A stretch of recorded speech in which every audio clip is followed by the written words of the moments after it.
મિત્રો, એક છોકરો હતો. તેના લગ્ન નક્કી થયા છે, પરંતુ હવે ઉનાળામાં ગ્રામીણ વિસ્તારોમાં લગ્ન વધારે કરવામાં આવે છે. હવે મિત્રો, લગ્ન ખૂબ ધામધૂમથી થયા. કન્યા ઘરે આવે છે, પરંતુ એકમાત્ર સમસ્યા એ હતી કે ખૂબ જ ગરમી હતી. જ્યાં સુધી લાઇટ રહેતી હતી ત્યાં સુધી પંખા ચાલતા હતા, અને જ્યારે લાઇટ ન હોય ત્યારે તો મિત્રો તે ગરમીના કારણે બેચેન રહેતી હતી. સંબંધીઓ બહાર સૂતા હતા, ઘરના લોકો બહાર સૂતા હતા, પતિ દારૂડિયો હતો. તેથી તેને બહુ ફરક પડતો ન હતો. પણ પત્ની પરેશાન થઈ જાય છે. ગરમીના કારણે તે બેચેન થઈ જાય છે.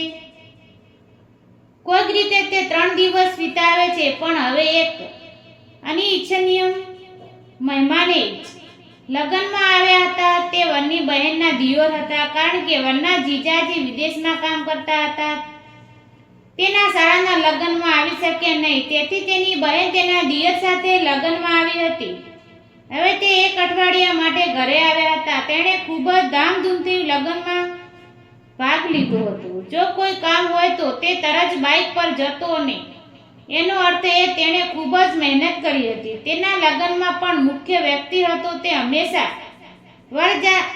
વરરાજાની સૌથી નજીક રહેતો. ભાઈ ખૂબ જ જાણીતો બને છે, તેથી વહુ તેને ઓળખતી હતી. હવે દુલ્હન પોતાના સમસ્યા કોને કહે?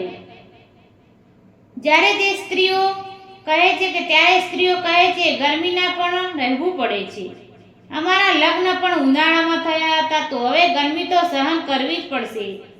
તે છોકરો કહે છે, ભાભીજી બધું બરાબર છે, કોઈ સમસ્યા તો નથી ને? તે તેને ભાઈ કહેતી હતી. તેથી તે કહે છે કે ભાઈ, ખૂબ જ મુશ્કેલી છે, ખૂબ ગરમી છે, કોઈ ધ્યાન આપતું નથી, આખી રાત સૂઈ શકતી નથી. તેથી કહે છે કે ઠીક છે, તું તારા માટે વ્યવસ્થા કરીશ. મિત્રો, તે જાય છે. તે બજારમાંથી એને એક નવો ખાટલો લાવે છે, છત પર મૂકે છે. તેથી આસપાસ પડદા પણ ગોઠવે છે, તેમજ મચ્છરદાની લગાવે છે. અને તે બધાને કહે છે કે આજથી ભાભી છત પર સૂશે, કારણ કે તેમને ખૂબ જ ગરમી લાગે છે. બધા સંમતિ આપી. તેઓ કહ્યું કે કોઈ સમસ્યા નથી, પડદા વગેરે લગાવવામાં આવશે અને દુલ્હન છત સૂશે. મિત્રો, હવે બધું ગોઠવાઈ ગયું છે અને દુલ્હન છત પર જાય છે. પરંતુ તે છત પર જાય છે ત્યારે પતિ દારૂડિયો હતો. તેને 2 બોટલ પીધા પછી તે પલંગ પર સૂઈ ગયો હતો, અને તેને કોઈ ફરક પડતો ન હતો. તેઓ વાત કરતો રહ્યો. તેઓ મોડી રાત સુધી વાતો કરતો રહ્યો. ધીમે ધીમે બધા સૂઈ ગયા. હવે છોકરા અને દુલ્હન વાતો કરી રહ્યા હતા. પછી દુલ્હને કહ્યું, ઠીક છે, તમે પણ જાઓ અને સૂઈ જાઓ. તેણે કહ્યું કે હા ઠીક છે, ચાલો હું સૂઈ જાઉં છું. તે ગયો અને સૂઈ ગયો. હવે આ રોજિંદો નિયમક્રમ બની ગઈ હતી. 2-3 દિવસ સુધી આ રીતે વાતચીત ચાલુ રહી. પણ જ્યારે તે અને દુલ્હન એકબીજા સાથે વાતો કરતા ત્યારે ન તો તેઓ બિલકુલ સૂઈ શકતા, અને ન તો એકબીજાને સાથે વાત કરવાનું બંધ કરવાના માંગતા હતા. જ્યારે પણ કોઈ જાગતું ત્યારે તેઓ ફક્ત એટલું જ કહેતા, અરે તમે લોકો હજી સુધી સોયા નથી? આનાથી હવે વરરાજાના માતા પિતા મનમાં અન્ય લોકોને છોકરાઓની આદતો ગમતી ન હતી. તેઓ વિચારતા હતા કે તે હંમેશા કન્યાના કેમ વળગી રહે છે, અને હવે લગ્ન પૂર્ણ થયા છે, તેથી તેણે ઘરે જવું જોઈએ. પરંતુ તેઓ તેમની પુત્રીને તેના ઘરે જવાનું પણ કહી શકતા નહીં. તારે પણ તેની સાથે જવું જોઈએ, પણ તેણીએ ખરાબ લાગશે. તે વરરાજાની મોટી બહેન હતી. તેને બંને સારા મિત્ર બની ગયા. તેઓ એટલા નજીક આવી ગયા કે તેઓ એકબીજાના હાથ પકડીને વાતો કરવા લાગ્યા. તેઓ મજાક કરતા. એક દિવસ રાતના 2 વાગ્યા હતા. રાતે 2 વાગ્યા તો વાતો કરી રહ્યા હતા અને ખૂબ જ નજીક હતા. તે સમયે વરરાજાની માતાએ અવાજ સાંભળ્યો. તેમને લાગ્યું કે 2 વાગ્યા છે અને કંઈ ખોટું થયું તો તેવું લાગે છે. તેઓ ગયા અને પહેલા તેમના પુત્રને જોયો. તે વરરાજાના રૂમમાં સૂતો હતો. તે નસકારા બોલાવી રહ્યો હતો, અને પછી તે ઉપર ગયો. તેઓથી રહેવાયું નહીં. તેઓ જાય છે અને વહુને કહે છે કે તારો પતિ નીચે સૂઈ રહ્યો છે અને તું ઉપર બેસીને ગપસપ કરી રહી છે. તને ઊંઘ નથી આવતી? હવે કહે છે કે હવે મારે શું કરવું જોઈએ? જ્યારે પતિ સૂતો હોય તે સાંજે 2 બોટલ પીવે છે. તે બિલકુલ ગરમી નથી લાગતી. અને તમે આ રીતે કહી રહ્યા છો કે હું ગપસપ કરી રહી છું. હવે મિત્રો મામલો વધુ વણસે એ પછી તેઓ ગુસ્સે થાય છે કે તેના મારા પુત્રને દારૂડિયો કહી રહી છે. તે કહે છે કે પહેલા તારી આદતો જો, તું મારા પુત્ર વિશે બધી પ્રકારની વાતો કરી રહી છે, તું બીજા પુરુષો સાથે વાત કરી રહી છે. હવે જ્યારે વાત વધી ગઈ છે ત્યારે હોબાળો થાય. પછી સત પર સૂતા સંબંધીઓને 2-4 લોકો પણ જાગી ગયા. વરરાજાની બહેન તેની માતાને ઠપકો આપે છે કે મમ્મી, તું મારા દિયર વિશે આવી વાતો કેમ કરે છે? તો તે કહે છે કે તારા દિયરને સમજાવ અને તે હંમેશા તેની સાથે કેમ વળગી રહ્યો છે. આનો અર્થ શું છે? હવે જ્યારે બહેન સાંભળે છે ત્યારે તે કહે છે કે તેમને લગ્નમાં આટલી મહેનત કરી છે, ઘણી દોડાદોડ કરી છે, પણ ત્યારે તમે લોકો કેમ કોઈ સમસ્યા ન હતી અને તેના દિયર વિરુદ્ધ કેમ પણ શબ્દ સાંભળવા તૈયાર ન હતી. કારણ કે તેને એમ પણ લાગતું હતું કે જો તેને સાસરિયાઓને ખબર પડશે કે તેના દિયરનું અપમાન થયું છે તો ત્યાં પણ તેનું સાસુ અને સસરા તેને અપમાનિત કરવા માટે લઈ જવા બદલે દોષિત ઠેરવેશ તેથી જ તેના દિયોર તરફથી બોલે છે. અને તે પછી જ્યારે આ બંને વચ્ચે વાત થાય છે ત્યારે તેની માતા વરરાજાને રૂમમાં જાય છે અને કહે છે કે તું ચિંતા વિના સૂઈ રહ્યો છે, નકામો માણસ, જો કે તારી પત્ની ત્યાં તેની સાથે શું કરી રહી છે. હવે જ્યારે વરરાજા આ વાત સાંભળે છે ત્યારે તેના બધા નસો ઉતરી જાય છે.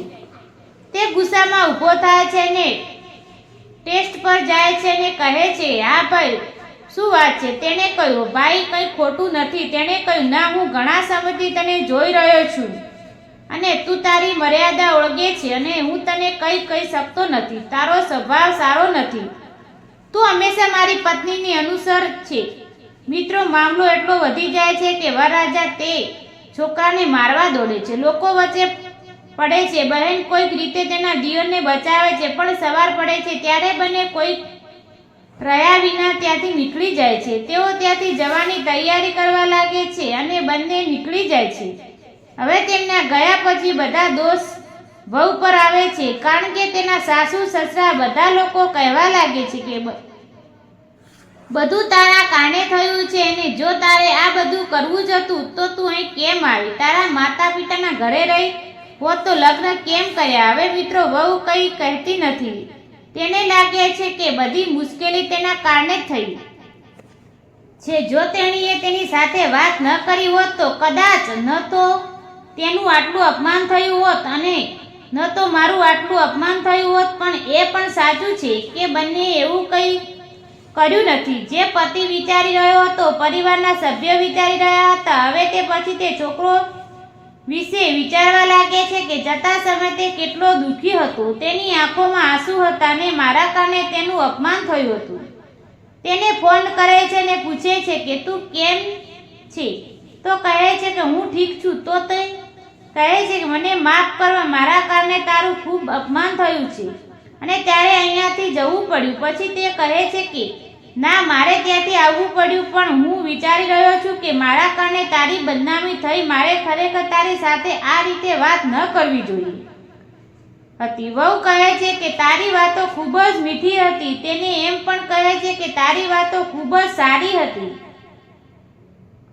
હવે આ બંને ફોન પર એકબીજા સાથે વાત કરવાનું શરૂ કરે છે. તેઓ ઘણા દિવસ સુધી વાતો કરતા રહ્યા, ત્યાં સુધી જ્યાં સુધી વહુ તેને સાસરિયામાં રહી. ત્યાં પછી જ્યારે તેના માતા પિતાના ઘરે જાય છે તે પછી તેઓ એકબીજાનું ભલું વિચારવા લાગે છે. તેઓ એકબીજાના હૃદયમાં સ્થાપિત થાય છે અને પછી મિત્રો, એક દિવસ કંઈક એવું બને છે કે તે છોકરો તે છોકરીના માતા પિતાના ઘરે પહોંચે છે અને ત્યાંથી તે બંને સાથે ભાગી જાય છે. જ્યારે આ લોકોને આ વાતની ખબર પડે છે ત્યારે ખૂબ જ હોબાળો થાય છે.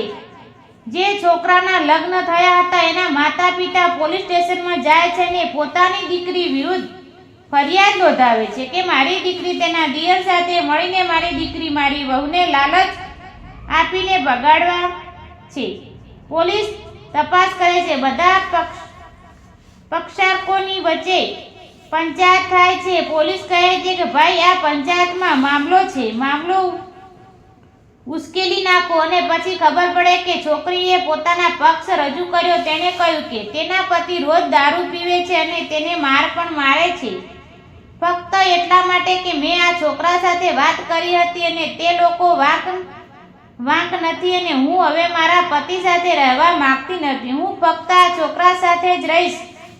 ઘણા લોકોએ તેને સમજાવવાનો પ્રયાસ કર્યો પણ તે સમજત ન થઈ અને કહ્યું કે હું ફક્ત આની સાથે જ રહીશ. હવે મિત્રો, આ બધા લોકો આ વાત પર સમજ થયા, પરંતુ બધા દોષ પર નાખવામાં આવ્યા કે તેણે તેના દિયર માટે તેના ભાઈનું ઘર બરબાદ કરી દીધું છે. પરંતુ કેટલા લોકો તો એમ પણ કહી રહ્યા હતા કે તેના માટે યોગ્ય નથી અને તેથી જ લોકોએ છોકરી અને છોકરાની જોડીને સ્વીકાર છે. તો મિત્રો, આ અંગે તમારા શું અભિપ્રાય છે કોમેન્ટમાં જણાવો અને જો તમને વાત ગમી હોય તો આવી વાર્તાઓ માટે વિડીયોને લાઈક કરો.